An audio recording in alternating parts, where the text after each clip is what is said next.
Scott Coletta with his Oldsmobile backing up into his own track, getting set for the single most important race of his short career. Previously campaigning alcohol, funny cars, and a top-fuel dragster, he now is making his very first final round appearance at an NHRA national event. He has got the toughest racer of them all this day. That is the new national record holder, Bruce Larson, who is already staged and ready to go. And Coletta has the advantage. Coletta out near the guardrail. Larson ahead, and problems for Larson. Coletta in the upset of the day wins his first ever national title. His dad, Connie, on the starting line with the biggest smile we've seen in 20 years. Well, there's a million stories about Scott. I met Scott, I was probably like 15, 16. And my dad took my brother and I down to Baton Rouge. We got to meet Scott. And of course, the first time we met him, we're like, man, Scott's an asshole. Can you say that? Yeah, he did say that. He did. You know, afterwards, when he started coming around more, I saw my dad shop a lot. You know, got to know him a lot better. And you know, he became a friend. You know, and I always wanted to come work for him. And I always thought he was like the coolest guy because he had no fear in him whatsoever. When I first come to work here, there was me and Scott and Randy Green working on the funny car. And we used to wear shorts and aprons and no shirts. And Scott would get in the car today and he'd warm it up and he'd have no shirt on. OP shorts. OP shorts. Those were the days. And back when we used to hit the throttle and warm up, yeah. And Scott would hit the throttle and he'd get that look on his face. And I'll never forget the one time we blew it up in the warm up and there was a piece of head gasket laying in his lap. Well, then he started putting the shirt on. But he was a quite the character, and he was you know, beneath all that rough exterior, he had a heart of gold, and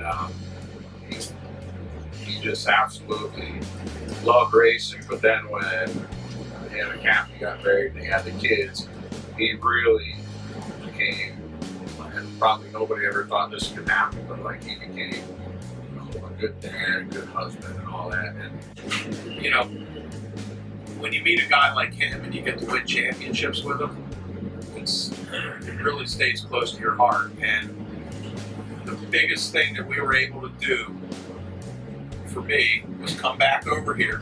Jim and Connie and John wanted me to come here, and we got the DHL car out there, and we won the championship in 2015 for Scott Coletta. And when we won the championship, it was a really great source of pride for me, and I know personally, and I know for Nikki, and I think for the whole team that you know, that we won the championship. But I think we did it our way. We didn't do it, you know, anybody else's way, but we did it the Coletta way. And you know, to win the championship for him was really cool. That was probably the most meaningful championship that I've been a part of. So worked on the old man's car with Ace, and little by little I started to meet Scott. Well, as everybody knows, he's Eddie, but realistically he's like the Rob Zombie of drag racing. And the more you get to know him, the more you realize like he's got a huge heart, but he's crazier than you can't say on the camera. When I first met Scott, he came up to me at one of these IHRA races and he says to me something like, man, you know, you work pretty hard. You're doing a lot of stuff with this car. And I was like, hey, whatever. And he's like, you know what you're doing? I was like, not really. I'm trying to figure it out. And he goes, well, I've been watching you up there on the starting line, and it's pretty much a circus act. I'm like, starting the car, putting the starter up, setting the body down, and then hopping the tow truck and pull it out of the way, and then the car does the burnout, and then I run out there and back the car up and do all that stuff. So we got a few laughs over that, but he did tell me just like he told me, he goes, you know what, maybe one day you'll come to work for me. And so, you know, from time to time I'd see him at the races, and, you know, he always said hi, and he was always a good guy. And then when I did get a chance to come to work here, he didn't come and tell me that. He's like, see, I told you. But I got a chance to come back here, and then when Jimmo asked me to work on this car, I really just sort of figured it was more of a privilege, you know, than an honor, because, you know, Scott was such a cool guy. Oh, to drive the DHL car for myself was it was just an honor, you know. Scott, I've known Scott nearly most of my life. I had, and I watched him race. And when I was done racing with my dad at the time, and Alan Johnson won the championship, and just coming to work for Connie Coletta and everybody here where Scott was enough for me. The DHL car, which was just bonus, you know. When they came to me and asked me about that, and I was joining with Nikki and Jono and that entire team, I couldn't say no. It was definitely an honor. When he finally came back, I'm like, oh man, he's finally coming back racing. This is kick-ass. We just got to know him a little bit, and like I said, we had some good times away from the track. But more than anything, it's like Todd said, it's a privilege and an honor just to be driving the DHL car. And that when I got asked over the off season if I'd be interested in driving, I mean, I'd have to think twice about it. Thankfully for us, you decided to stay out here and keep racing. Why did you decide to do that?